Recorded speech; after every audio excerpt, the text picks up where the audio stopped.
हे देवी, माघ महात्म्य के 19वें अध्याय का पठन मैं शुरू कर रहा हूँ। महर्षि वशिष्ठ के मुख से गंधर्व कन्याओं की मुक्ति के बारे में सुनकर महाराज दिलीप ने प्रश्न किया, हे गुरुवर, गंधर्व कन्याओं को क्यों सांप का भागी बनना पड़ा? ये गंधर्व कन्याएं किसकी पुत्रियां थी? उनकी कितनी संख्या थी तथा उनका क्या दोष था? माघ मास में उन्होंने कहाँ माघ स्नान किया था? ये महर्षि लोमस द्वारा किस प्रकार उनके सापों का समन हुआ, ये जानने की मेरी प्रबल जिज्ञासा है। महर्षि वशिष्ठ ने कहा, अत्यंत प्राचीन काल में कुबेर की अलकापुरी में 5 गंधर्व भ्राता निवास करते थे। उनके नाम क्रमशः सुख, संगीति, सुशील, चंद्रकांत, सुप्रेम तथा स्वरवेदी थे। उन 5 गंधर्वों के 5 कन्याएं थी। सुख संगीति की कन्या प्रसोदनी, सुशील की सुशीला, चंद्रकांता के सुतारा, सुप्रेम के चंद्रिका तथा स्वरवेदी की कन्या का नाम सुसौरा था। ये 5 ही गंधर्व कन्याएं अतुलनीय रूप राशि से संपन्न थी तथा गायन वादन एवं नृत्य कला में अत्यंत प्रवीण थी। जब ये यक्षराज कुबेर की सभा में अपना गायन वादन तथा नृत्य प्रस्तुत करती थी तो संपूर्ण सभा सम्मोहित होकर रह जाती थी। एक बार वैशाख मास में ये 5 गंधर्व कन्याएं गौरी पूजन के लिए सुंदर वस्त्राभूषण से सज्जित होकर अपने वाद्य यंत्रों तथा वीणाओं को लेकर वन में गई। वन में एक सरोवर के समीप पहुंचकर उन्होंने गौरी पूजन हेतु कमल पुष्प तोड़ना आरंभ कर दिया। इसके साथ ही उन्होंने उस सरोवर में स्नान भी किया। वस्त्र परिवर्तन रोली स्वर्णमयी बालुका से देवी पार्वती की प्रतिमा निर्मित की और रोली चंदन कुमकुम अक्षत कमल तथा परिजात पुष्पों एवं धूप दीप नैवेद्य आदि से देवी का पूजन किया। गौरी पूजन के पश्चात उन्होंने प्रतिमा के सम्मुख गायन वादन करते हुए नृत्य करना आरंभ कर दिया। गंधर्व कन्याओं का गायन वादन नृत्य में अंग संचार तथा स्वर प्रबंध अत्यंत मनोहर था। जिस समय ये गंधर्व कन्याएं देवी पार्वती को प्रसन्न करने हेतु नृत्य में गान कर रही थी, उसी समय वहां स्नान करने के लिए महर्षि वेदनिधि के पुत्र आग्नेय आए।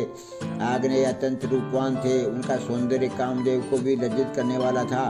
सौंदर्य के साक्षात अवतार आग्नेय ने मृग चर्म, उत्तम यज्ञोपवीत तथा कटी में मेखला धारण कर रखी थी।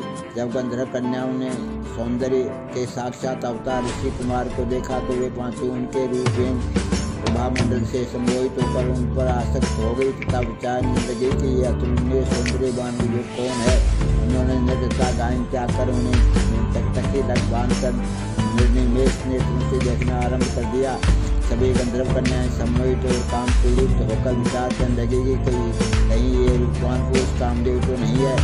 गंधर्व कन्याओं के हृदय दूषित हो चुके थे। उन्होंने सोचा ये चाहे कोई भी क्यों न हो, पर ईश्वर ने यहाँ इसे हमारे निमित्त भेजा है। जिस प्रकार सौभाग्यशालियों को अपने पूर्व सत्कर्मों के फल से की प्राप्ति होती है, इसी प्रकार देवी भगवती पार्वती ने इसे प्रसन्न होकर हमारे लिए भेजा है। ये हमारा वर है। जो आपस में कहने लगी, इसे मैंने भरा है, इसे मैंने भरा है। आपस में इसका चर्चा करती हुई गंधर्व कन्याएं भ्रमित होकर आनंद मग्न होकर नृत्य करने लगी। ऋषि कुमार आग्नेय ने गंधर्व कन्याओं को अपने विषय में इस प्रकार की चर्चा करते देखा तो वह मध्याह्न क्रिया से निवृत्त होकर जानने लगा कि यह तो बड़ा अनर्थ हो गया। क्या ये सुंदरियां मुझे भी विचलित करके सम्मोहित कर लेंगी? तब मैं किस प्रकार अपने धर्म और शील की रक्षा कर सकूंगा? अतः मुझे यहाँ से चलना चाहिए। ऐसा विचार मन में करके ऋषि कुमार आग्नेय गंधर्व कन्याओं के सामने समीप पहुँचने के पूर्व ही अपने योग बल से अदृश्य हो गया। योग शक्ति से अदृश्य हुए ऋषि कुमार को अपने सामने मौका कर ये सुंदरियां मृगों के समान दुखी और जड़ित हो गई। उन 5 गंधर्व कन्याओं ने व्याकुल होकर ऋषि कुमार आग्नेय को बहुत ढूंढा पर वह नहीं मिला।